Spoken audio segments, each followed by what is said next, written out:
Okay, folks, we're back for our final passage in Unit 3. Congratulations. Admittedly, this is a bit of a grim, macabre conclusion to the passage, to the textbook here, but here we are. We'll deal with it the best we can. Here goes. Medio and horto stabat laudus veterima. Please notice that laurus, even though it looks masculine, is feminine, so it's described by this superlative adjective veterima. All names of trees are actually second declension feminine nouns, strangely, which explains why it's veterima, and also explains why you have the relative pronoun in the feminine, quae. A laudus veterimae quae tectodomus iminebat. Iminebat means to hang over, and it takes a dative. So this tree is iminebat tecto, which you recall is a roof, and domus here, again, is genitive singular. Similatque intraverunt, and we have the subject postponed, milites, and then the object, hortum. Laudum patis, again, object, subject, conscendit. Hinc means from here. Prosilire is given to you at the bottom, means to jump. In tectum conatus est. There's your two-word perfect tense deponent verb. He tried. What else did he do? Prosiluit, said. The tegulae tecti, okay, nominative plural, tegulae, tecti, genitive singular, lubricae erant. Paulispere, in a short time. In margine tecti, stetit. So he's still the subject, stetit. Deinde, praecaps humum lapsus est. Okay, there's another two-word form. It's deponent. He fell. Praecaps means headlong, like head first, and he fell humum. Interea domitia quae per posticum. Remember, that's the back gate. Nullo vidente, little ablative absolute tucked in there. Egressa erat, another two-word form. Notice the erat tells you this is going to be pluperfect.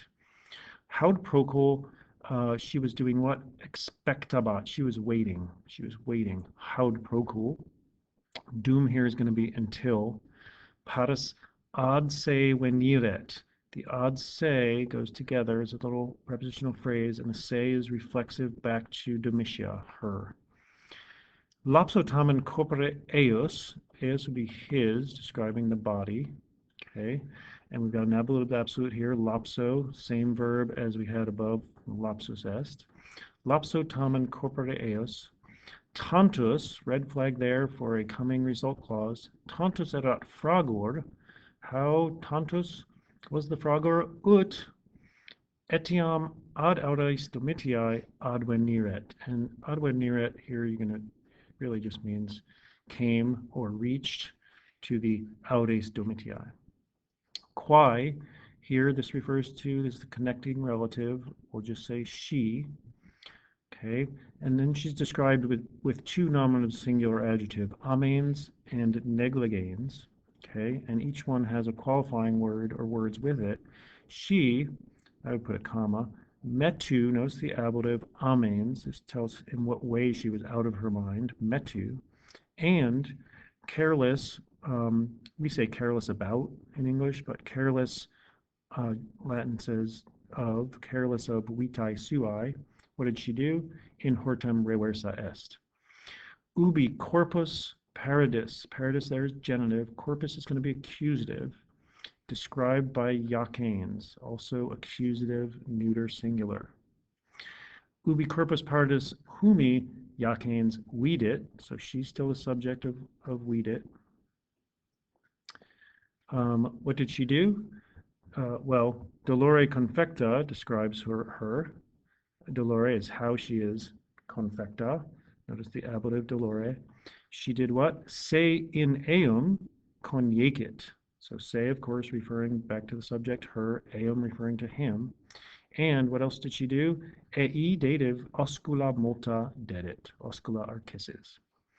And here she says, Wale deliciae mei, wale deliciae mei, my darling.